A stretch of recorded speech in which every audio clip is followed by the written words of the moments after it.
بسم اللہ الرحمن الرحیم۔ بسم اللہ الرحمن الرحیم المختصر کا 55واں سبق ہے۔ پیچھے تفتزانی رحمہ اللہ نے فصاحت کلام کی تعریف بیان فرمائی تھی اور مصنف رحمہ اللہ نے جو ما فصاحتها لے کر آئے تھے وہ ترکیبی حیثیت جو ان کے نزدیک مختار تھی اس کو بیان کیا تھا کہ وہ خلوصہ کی ضمیر سے حال ہے، جبکہ بعض لوگوں نے اس کو کلمات سے حال بنایا تھا، تو شاعر نے اس کا رد کیا تھا کیونکہ اس صورت میں مقصود فوت ہو رہا تھا۔ مقصود اس لیے فوت ہو رہا تھا کہ جب ما فصاحتها کو آپ تنافر کلمات سے بناتے ہیں تو مطلب یہ بنے گا کہ کلام وہ فصیح کہلائے گا کہ جس کی کلمات فصاحت سے خالی ہوں، کیونکہ خلوص کا تعلق پھر جڑ جائے گا فصاحت کے ساتھ۔ پیچھے ہم نے اس پر مفصل گفتگو کر دی ہے کہ جب مقید پر نفی داخل ہوتی ہے تو نفی قید کی ہوتی ہے، مقید کی نہیں۔ تو خلوص جو نفی کرے گا وہ تنافر کی نہیں کرے گا، فصاحت کی کرے گا، تو مطلب یہ بنے گا کہ وہ فصیح کلام کے ہیں جس کی کلمات فصاحت سے خالی ہوں۔ اب چاہے اس میں تنافر ہو یا نہ ہو یہ ایک الگ بات ہے، تو یہ خلاف مقصود تھا، اس لیے مصنف نے فرمایا ہے کہ ما فصاحتها جو ہے وہ خلوصہ کی ضمیر سے حال ہے۔ آگے مصنف رحمہ اللہ نے ففہم کا لفظ ارشاد فرمایا کہ ففہم، اس بات کو سمجھو۔ اصل میں یہ جو عبارت یہاں پر چند اعتراضات تھے تو شارح نے ففہم سے ان کی جواب کی طرف اشارہ کیا۔ اعتراض ایک یہ تھا کہ آپ نے ہمیں بتایا کہ جی ما فصاحتها کو کلمات سے جب حال بنائیں گے تو نفی جو ہے وہ قید کی طرف لوٹے گی، ٹھیک ہے، بات سمجھ میں آ گئی آپ کی۔ تو جب اب آپ کے قول کے مطابق اگر خلوصہ کی ضمیر سے اس کو حال بنائیں گے تو تب نفی قید کی طرف راجع نہیں ہوتی، کیوں نہیں ہوتی؟ اس کے درمیان کیا فرق ہے، اس کو بیان کریں کہ جب آپ ما فصاحتها کو کلمات سے حال بنا رہے ہیں تو نفی قید کی ہو رہی ہے، ٹھیک ہے جی، ما فصاحتها کی نفی ہو رہی ہے، لیکن جب خلوصہ کی ضمیر سے بنا رہے ہیں تو پھر نفی قید کی طرف راجع کیوں نہیں ہو رہی؟ تو اس کا جواب یہ ہے اگر خلوصہ کی ضمیر کو حال بنائیں تو یہ حال قید بنے گا اپنے ذوالحال ہو ضمیر کی، یعنی خلوصہ کی ضمیر کی حال، اور یہ ضمیر ذوالحال خود بھی قید ہے اپنے مضاف خلوص کی، تو خلوص مقید ہوا۔ اب خلوص چونکہ نفی ہے تو یہ نفی خود مقید ہے، اس صورت کو اصطلاح میں الرفع المقید کہتے ہیں، اور الرفع المقید میں نفی قید کی طرف راجع نہیں ہوتی، جبکہ وہ جو دیگر بعض لوگوں نے ترکیب بیان کری تھی جس میں فصاحتها کو کلمات سے حال بنایا گیا تھا، اس صورت کو اصطلاح میں رفع المقید کہتے ہیں، اور رفع المقید میں چونکہ نفی جو ہوتی ہے وہ مقید نہیں ہوتی تو لہذا وہاں قید کی طرف نفی راجع ہو جاتی ہے۔ لیکن ہماری جو ہم نے صورت بیان اختیار کی ہے، جو ہم نے بیان کی ہے،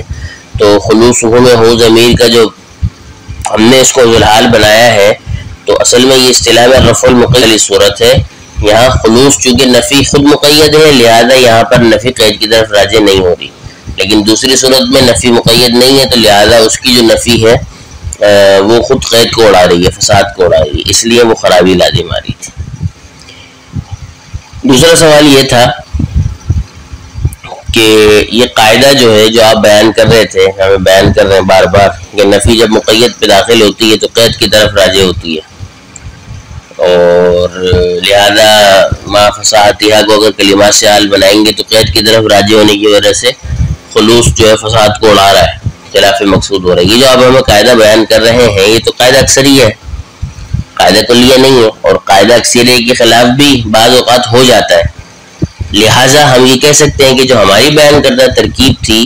یعنی کہ جو بعض لوگوں نے بیان کی تھی کہ یہ کلمات سے حال بنا لیں، تو وہ بھی ان بعض صورتوں میں سے ہے جہاں نفی مقید پہ داخل تو ہوتی ہے مگر قید کی طرف نہیں ہوتی، کیونکہ قاعدہ اکثریہ کلیہ نہیں ہے، تو یہ بھی ان بعض صورتوں میں سے جہاں یہ قاعدہ نہیں چل رہا۔ تو اس اعتراض کا جواب یہ ہے کہ یہ ٹھیک ہے، یہ قاعدہ اکثریہ ہے اور بعض اوقات اس کے خلاف بھی ہو جاتا ہے، مگر متبادر یہی ہے کہ جب نفی خود مقید نہ ہو تو وہ قید کی طرف راجع ہوگی، قید کو اڑائے گی وہ، اور مقید کی طرف نفی کا راجع ہونا نہ ہونا یہ غیر متبادر ہے۔ تو تعریفات میں چونکہ متبادر کا اعتبار کیا جاتا ہے، اسی لیے یہاں پر متبادر کا اعتبار ہوگا، غیر متبادر کا اعتبار نہیں ہوگا۔ بہر صورت جو ہے وہ خلوص کی ترکیب ہی مناسب ہے، مع فصاحتیہ کو کلمات سے جوڑنا نامناسب ہے۔ ان چیزوں کو سمجھانے کے لیے مصنف رحمہ اللہ نے آخر میں ففہم کا لفظ استعمال فرمایا کہ ففہم، اس بات کو ذرا سمجھ لو تاکہ آپ کو بات سمجھ میں آ جائے کہ خلوص کی ضمیر سے حال ہے، اس کو نہ کہ کلمات سے حال بنائے، ورنہ پھر معاملہ غلط ہو جائے گا۔ معاملہ یہ ہو جائے گا کہ فصاحت کلام کی تعریف کیوں بن جائے گی کہ جی وہ فصیح کلام وہ کہلائے گا کہ جس کی کلمات فصاحت سے خالی ہوں، کیونکہ پھر نفی قید کو، یعنی کہ جو خلوص ہے وہ قید کی نفی فصاحت کو اڑا دے گی، تو مطلب یہ بنے گا کہ جس کی کلمات فصاحت سے خالی ہوں، اب چاہے وہ تنافر سے خالی ہو یا نہ ہو، تو یہ تو مقصود کے خلاف ہے، اس لیے آپ خلوص سے ہی حال بنائے اس کو، اور ان اعتراضات کو بھی یاد رکھیں اور ان کے جوابات کو بھی یاد رکھیں۔ اسی طرح اشارہ کرنے کے لیے مصنف رحمہ اللہ نے ساری بحث کے بعد لفظ ففہم استعمال فرمایا تھا کہ آپ ان کو ذہن میں رکھیں، اس ادق ترین بحث کو یاد رکھیں، مشکل ترین کو سمجھنے کی کوشش کریں، ان اعتراضات کو بھی سمجھنے کی کوشش کریں ان کے جوابات سمیت۔ آگے چونکہ مصنف رحمہ اللہ نے پیچھے جو ہے وہ فصاحت کلام میں 3 چیزیں بیان کی تھی، تو ان کا بالتفصیل اب بیان شروع ہو رہا ہے۔ پہلے تھا خلوص من ضعف التالیف، تو اسی سے مصنف نے آگے بات شروع کی ہے۔ فرماتے فالضعف ان یکون تالیف الکلام على خلاف القانون النحوی المشہور بین الجمہور کالازمار قبل الذکر لفظا ومعنا وحکما نحو ضرب غلامه زیدا۔ تو یہاں سے شارح رحمہ اللہ نے جو کلام کو فساد سے نکالنے والا پہلا عیب ضعف تالیف ہے، اس کی تعریف بیان فرمائیے کہ ضعف تالیف یہ ہے کہ کلام اس نحوی قانون کے خلاف ہو جو قانون جمہور کے درمیان مشہور ہو، اور اگر جمہور کے درمیان، جمہور نحات کے درمیان کوئی قانون مشہور ہے اور کلام اس مشہور قانون کے خلاف لایا گیا ہے، تو پھر وہ ضعف تالیف ہے، اور اس صورت میں کلام جو ہے وہ فساد سے نکل جائے گا۔ یہ انہوں نے بات کی ہے۔ تو اس کی مثال انہوں نے یہ دی ہے کہ جیسے اضمار قبل ذکر ہے۔ اب اضمار قبل ذکر جو انہوں نے کہا ہے نا، لفظاً و معناً و حکماً، اس کی ایک وجہ ہے۔ اس کی وجہ یہ ہے کہ مطلقاً جو اضمار قبل ذکر ہے وہ ناجائز نہیں ہے۔ مثال کے طور پہ کسی نے کہا ضربنی وضربت زیدن، ان میں تنازع فعلان ہوتا ہے۔ اب اس میں ضربنی یہ کہتا ہے کہ زید کو میرا فاعل بنایا جائے، اور ضربت کہتا ہے زید میرا مفعول بنایا جائے، تو فعلان کے قاعدے کے مطابق عمل جو ہے وہ اگر دوسرے کو دیں گے تو زید کو ضربت کا مفعول بنائیں گے، اور ضربنی میں جو ضمیر ہے وہ اسی زید کی طرف عائد ہے، حالانکہ زید ماقبل میں مذکور نہیں ہے۔ اس کے باوجود جمہور نے جو ہے وہ یہاں ضمیر عائد کرنا جائز بتایا ہے، تو لہذا یہ جو انہوں نے باتیں کی ہیں لفظاً و معناً و حکماً، تو جمہور کے نزدیک مطلقاً جو ہے وہ اضمار قبل ذکر ناجائز نہیں ہے، بلکہ جمہور کے نزدیک اضمار قبل ذکر وہ جائز ہے جو لفظاً بھی معنی ہو، لفظاً بھی ہو، معناً بھی ہو اور حکماً بھی ہو۔ تینوں صورتوں میں جو ہے وہ اضمار قبل ذکر ہو رہا ہو تو ان کے نزدیک ناجائز ہے۔ اچھا، یہ جمہور کی بات ہے، ورنہ ابو الحسن اور ابن جنی اور ابن مالک نے تو اس کو مطلقاً ہی جائز قرار دیا ہوا ہے. ان کے اپنے بھی دلائل ہیں اور باقی کتابوں میں آئیں گے، لیکن جو ہے وہ یہاں پر جمہور کے نزدیک لفظاً معناً حکماً اضمار قبل ذکر نہیں ہو سکتا. جیسے کے طور پہ تو مطلب تینوں ہوں وہاں پہ لفظاً معناً حکماً، لہذا اگر کوئی ایک بھی ہوتا ہے مثال کے طور پہ لفظاً ہے، جیسے ضرب زیدن غلامہ ہے یا ضرب غلامہ زیدن ہے، تو اس صورت میں لفظی طور پر جو ہے وہ اضمار قبل ذکر ہے تو یہ جائز ہے. اسی طرح معنوی طور پر ہو رہا ہے اعدلوا اقرب للتقوی تب بھی جائز ہے. اور لِأَبَوَيْهِ لِكُلِّ وَاحِدٍ مِّنْهُمَا السُّدُسُ، لِأَبَوَيْهِ میں ہی ضمیر کا مرجع بھی پیچھے معنوی طور پر جائز ہے. یا حکم قل هو اللہ احد، تو یہ اضمار قبل ذکر کے قبیل سے نہیں یہ چیز ہے. اضمار قبل ذکر کا مطلب ہے کہ وہ جو ہے وہ ضمیر کا ذکر پہلے نہ ہو،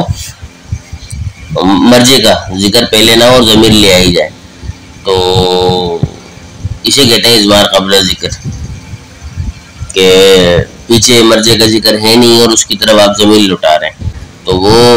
اضمار قبل ذکر اگر لفظاً اور معناً اور حکماً ہے تو اس صورت میں جو ہے وہ قانون نحوی کی جو ہے وہ مشہور کے خلاف ہے اور یہ ضعف تالیف ہے، لہذا کلام فساد سے نکل جائے گا. مثال میں انہوں نے پیش کی ہے جیسے ضرب غلامہ زیدن. اب دیکھیں یہاں پر جو ہے وہ اضمار قبل ذکر کیسے ہو رہا ہے. اب غلامہ یہ فاعل ہے اور ہو ضمیر کا جو مرجع ہے وہ زیدن ہے، پیچھے اس کا ذکر ہی نہیں ہے، تو لفظی طور پر بھی یہ بلند ہے، یعنی کہ پہلے آ رہا ہے، مرجع سے پہلے ضمیر آ رہی ہے. اور معنوی طور پر بھی اس لیے کہ اور حکمی طور پر بھی اس لیے کہ وہ فاعل جو ہے وہ مقدم ہوتا ہے، مفعول مؤخر ہوتا ہے. تو اس صورت میں یہاں پر لفظ معنی اور حکمن یہ اضمار قبل ذکر پایا جا رہا ہے. تو اسی لیے یہ میں جو ضعف تالیف کی مثال ہے کہ یہ مشہور قانون جو ہے عند الجمہور مسلمہ بھی ہے، اضمار قبل ذکر جائز نہ ہونے کا اس کے خلاف ہو رہا ہے، تو لہٰذا یہ ضعف تالیف کلام جو ہے فصاحت سے نکل جائے گا. اسی کو شارح رحمہ اللہ نے اپنے ان الفاظ میں بیان کیا ہے کہ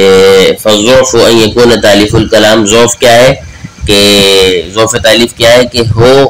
کلام کی ترکیب علی خلاف القانون النحوی المشہور بین الجمہور، جمہور کے درمیان جو ایک مشہور نحوی قانون ہے اس کے خلاف ہو کلام کی ترکیب. کل اضمار قبل ذکر، جیسے ضمیر لے کر آنا مرجع ذکر کرنے سے پہلے لفظاً و معناً و حکماً، لفظی طور پر، معنوی طور پر اور حکمی طور پر. تو جیسے ضرب غلام زیدن، اب یہاں پر جو ہے وہ اضمار قبل ذکر ہے لفظی طور پر، معنوی اور حکمی طور پر، تو لہذا یہ جائز نہیں ہے. اور اسی کے خلاف ترکیب نحوی مشہور قانون کے خلاف ترکیب کلام ہے، لہذا یہ ضعف تالیف ہے اور یہ عیب ہے، یہ ایسا عیب ہے جو کلام کو فساد سے نکال دیتا ہے. تو خلاصہ یہ ہوا کہ غائب کی ضمیر جب کسی کی طرف راجع ہو تو مرجع کا پہلے مذکور ہونا لازمی ہے، چاہے وہ ذکر صراحتاً ہو، تضمناً ہو یا التزاماً ہو، تو ضروری ہے. صراحتاً کی مثال جیسے زیدن ہوا قائم ہے، تضمناً ذکر کی مثال جیسے اعدلوا اقرب للتقوی ہے کہ اس میں ہوا ضمیر کا جو مرجع ہے وہ عدل ہے، اعدلوا غالب ہے کیونکہ اعدلوا میں فعل کے ضمن میں وہ عدل موجود ہے، وہی لوٹ رہا ہے. اور التزاماً کی مثال تضمناً کی جیسے لِأَبَوَيْهِ. لہذا اگر ضمیر ان تینوں صورتوں میں ذکر ہو گئی ہے تو اضمار قبل ذکر نہیں ہے. لیکن اگر ضمیر کا مرجع پہلے مذکور نہیں ہے نہ لفظاً نہ معناً تو جمہور کے نزدیک یہ ناجائز صورت ہے اور یہ قانون نحوی کے مشہور ہے، مشہور کے خلاف ہے، لہذا یہ ضعف تالیف ہے، کلام فساد سے نکل جائے گا. اس کی مثال ضرب غلامہ زیدن ہے. اس مثال میں مفعول بہ جو زیدن ہے اس کی جو ضمیر ہے یعنی کہ اس کی طرف جو ضمیر لوٹ رہی ہے وہ فاعل مقدم کے ساتھ متصل کر دی گئی ہے یعنی غلامہ کے ساتھ.